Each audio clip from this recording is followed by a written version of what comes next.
Harga cabai rawit di Namlea Pulau Buru melonjak, bahan pokok lainnya stabil. Harga cabai rawit di pasar tradisional Namlea Kabupaten Buru mengalami kenaikan. Per kilo seharga Rp75.000 naik dari sebelumnya seharga Rp45.000. Kenaikan terjadi sudah sepekan terakhir. Sementara itu, harga komoditas lainnya masih normal. Di antaranya cabai keriting, jeruk kalamansi atau disebut lemon Cina, tomat, bawang merah, dan bawang putih. Selanjutnya untuk jeruk kalamansi harga per kilonya Rp5.000. Harga cabai keriting per kilo Rp40.000 dan tomat per kilo Rp8.000.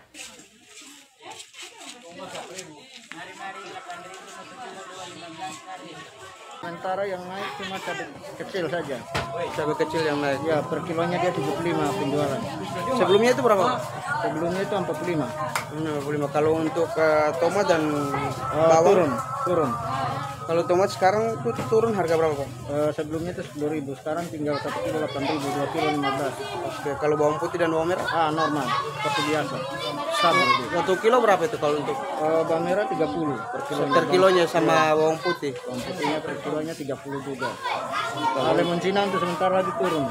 Dia per kilonya tinggal 5.000. Sebelum itu 10.000 dia. Oke, jadi yang di sini yang naik cuman kecil. Cabai kecil. Kalau untuk cabai yang besar, Pak? Stabil. Seberapa itu per kilonya, Pak? 40 per kilo. Terima kasih sudah nonton. Jangan lupa like, subscribe, dan share ya.